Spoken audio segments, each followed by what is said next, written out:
Hello, everyone. I have bangs now. I don't know why I feel like I have to announce this. I just have to acknowledge the change in how I look right now. If you're watching the YouTube or on Substack, this will be very clear to you. If you're listening on Spotify or iTunes, here's the audio description. So it probably won't last long. I've gotten bangs a couple times over the years, and they end up being like swoopy bangs, which I love. I don't know. I just felt like doing it, and we'll see if the person I'm dating still likes how I look. You know that saying of, if it was a crush or not when they get a haircut? I feel like it applies more to men, but you never know. So stay tuned, I guess. But this will be, I think, a quick little check-in today. I just wanted to give a little update on a few things since it's been a while. It's always a little annoying to me when content creators are like, oh my gosh, it's been so long, and it's like literally haven't noticed, because I know I'm paying more attention to the timing of things than you are. But thank you for listening, and thank you for joining along on all the episodes thus far. I'm excited to continue. So, okay, first things first, thought I'd give a little recap of what I'm gonna share today. So first of all, I've been planning a trip to Asia with my friend Nadia, and that will be later this fall.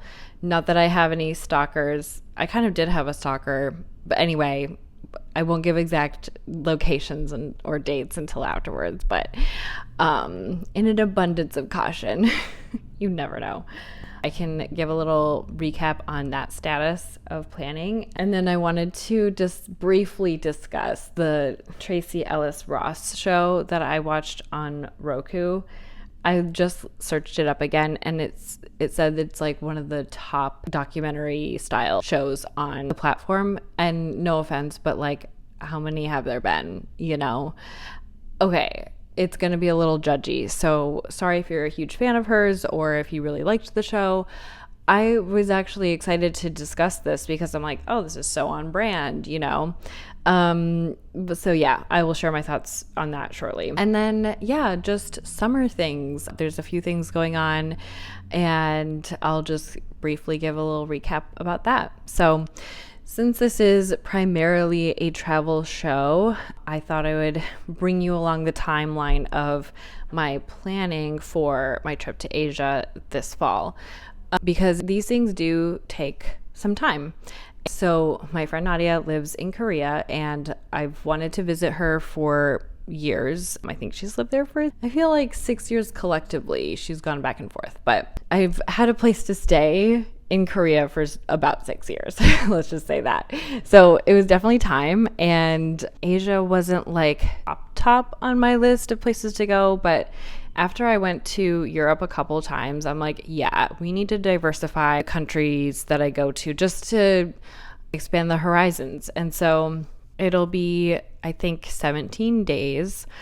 I'm going to fly to Korea first, stay with Nadia for a couple days, I think just 1 to 2, and then we're flying out again to Hanoi, Vietnam, and which again wasn't really on my radar, but because she went there, it just sounds like this really cool, very different type of place. And I love Asian food in general. There's a restaurant there, I don't remember the name, I will write it in the show notes, that Obama went to, I want to say, with Anthony Bourdain. I could have totally made that up, but I will confirm.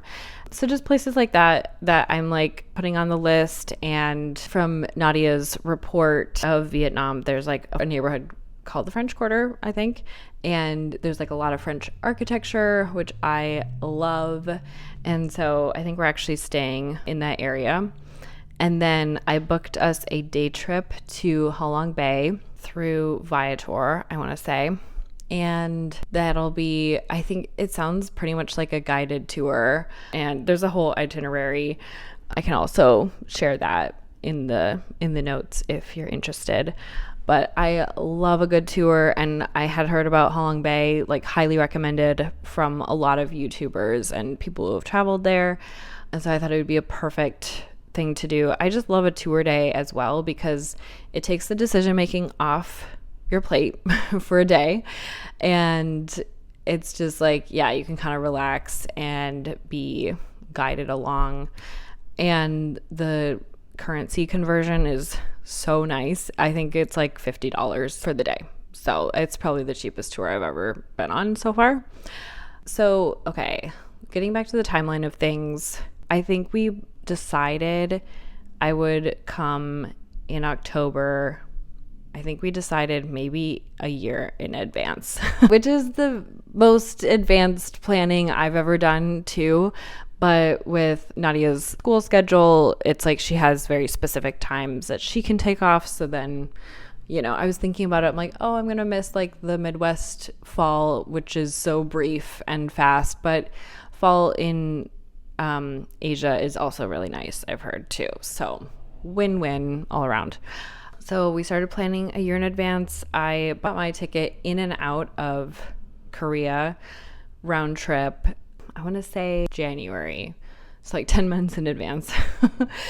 I think I chose the option of being able to switch my ticket if needed because I ended up deciding to fly back from Tokyo. So flying into Korea, a few days in Hanoi, and then we'll come back to Korea together. And then I think the remaining 5 days I'll be in Japan.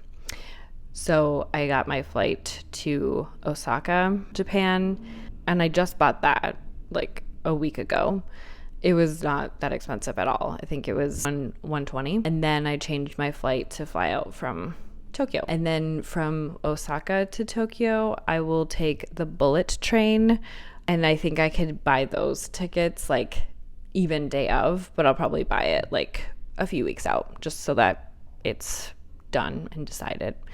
So yeah, having all of the connections established was such a relief because it definitely took many months to decide.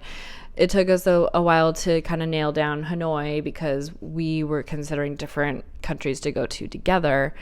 And I didn't want to go somewhere that she had already been to, or that it would be a little obligatory for her. It sounds like she didn't like Japan as much. And I was like, Japan I've heard is great for solo travelers. I am so okay going alone. So I was like, let's just do that. So it's tricky because you think like everything is so close by each other, and it is and it isn't. I think the flight from Korea to Hanoi will be about 4 hours.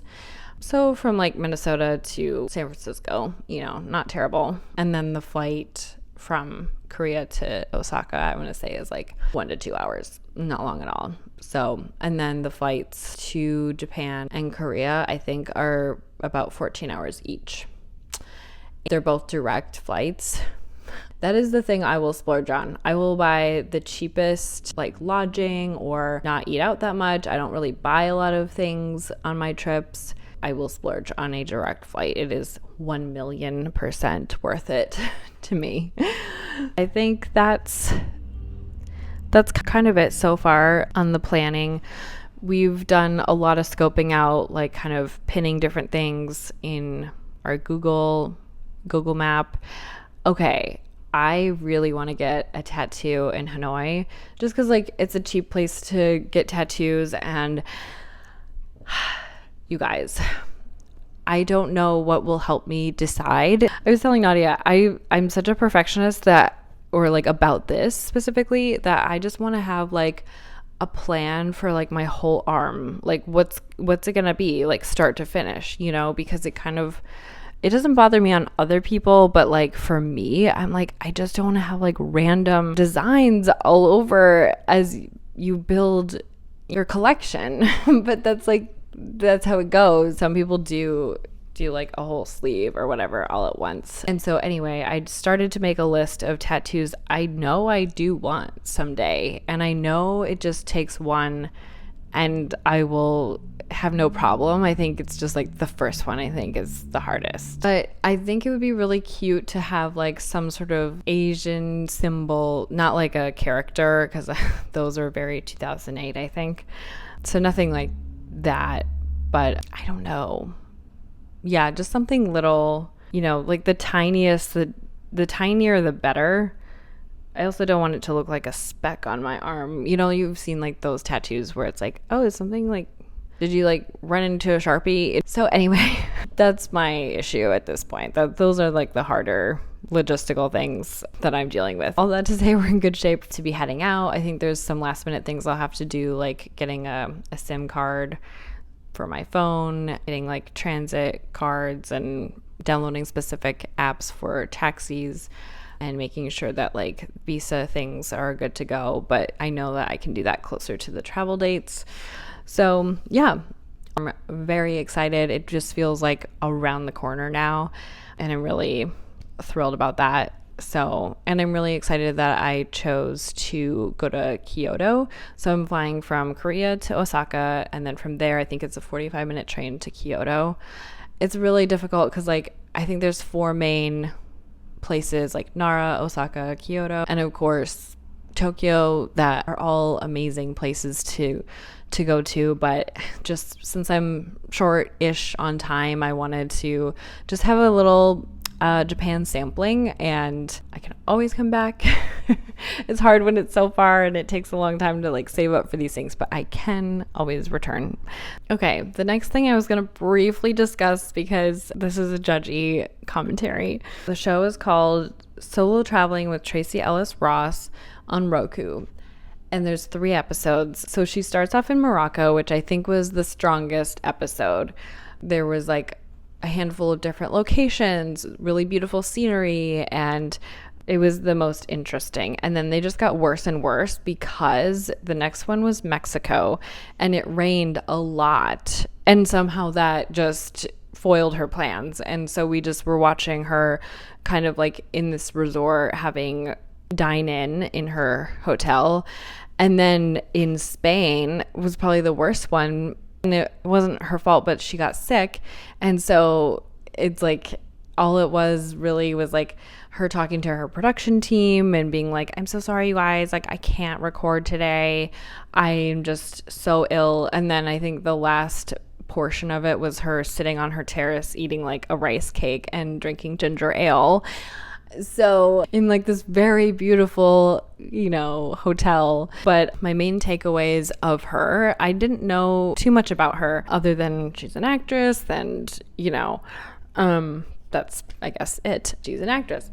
She's a solo traveler, clearly, but I'm like, we travel very differently, as one would travel differently from a celebrity. So it starts off with her packing, and then there's footage of her flying in at the airport with like 3 suitcases. And I'm like, I don't know how long she was staying there for, but there is no amount of time that I would go anywhere that would require me to bring 3 suitcases. I know I'm a minimalist. I do bring like 2 pairs of shoes, maybe 3 if it's like a small sandal, but she brings like 5 pairs of walking shoes, and I didn't even see her walk that much, you know, like also because she has like the resources to probably take a car anywhere she goes. So I'm like, that's cute. I told you this is judgy because I was like, you're not going on the subway. I know it. I just know it. So that's just like unrelatable, first of all. But then it didn't even like inspire me to want to, you know, I'm not like, oh, one day if I make enough money, I can bring half my clothes I own with me on a trip. So it was just very materialistic, which I guess feels like kind of a paradox when you travel, because to me, I feel like, let me bring the least amount of things. The biggest item I've brought with me is like a carry-on like suitcase. That's it. And like I said, I don't buy a lot of things, which there's no judgment if you do that. Like, that's cool to have your travels with you, like little tastes of your travels. I love that. But I think I hate the idea of like having to buy something that I'll have to get rid of at some point. What I feel like is my souvenir is like my film photography. So I would bring, you know, 1 to 2 cameras and just really invest in my film. And I guess that's the creative aspect of when I travel. Like, it's a creative act for me as well. Also, with showing up with 3 suitcases literally anywhere, I'm like, what screams more American than that? I would just be so embarrassed to be like, yeah, here's all my stuff, which depending on where you're going, may be more than what a lot of people even own. You know, if you're going to Mexico or, you know, more rural places, I don't know. It's just like, I would feel very embarrassed to show up with like just excess, you know? And then again, I think I was going to finish the thought and say, like, traveling, it feels like, why would you want to bring so much stuff of your home when you're having this sort of like out of home experience? And she's like really settling into this resort and like hanging up all her clothes. Like, I hang up my clothes too. I do like settle in. But again, like, I don't need my stuff to feel like I'm comfortable. I want to be as less weighed down as I possibly can in order to kind of like focus on what I'm doing there. And I guess this is the other thing too. It's like, I do plan out my outfits and I take pictures of what I'm going to wear every day because I like being able to put it on and go. And that's just, I guess, a personality thing too. I don't really futz around with stuff. I like fashion and I like getting dressed up. I don't find a lot of joy in like the mixing and the matching of things. I do like to keep things kind of simple and kind of minimalist. Oh yeah, and then there was this really awkward scene where she was like solo dining, and as much as she's like, I'm a solo traveler and I don't need anybody with me, she just seemed so aware of herself in a way that I'm like, are you even taking in what's going on around you? She just seemed really bored. And again, for it being a travel show, I didn't really feel like I had a window into what Morocco was like or a window into what Mexico was like. All I felt like I was watching was someone who's very different from me having a very different experience in a different country. But she kind of could have been anywhere having the same experience. And then she would go shopping and be like, I need to buy these 10 plates and then ship them back to America. Again, can't relate. Okay, the closest thing I did to shipping myself something was a book, which I've talked about. So just, yeah, the scale is just different. So I think those are my thoughts for this week.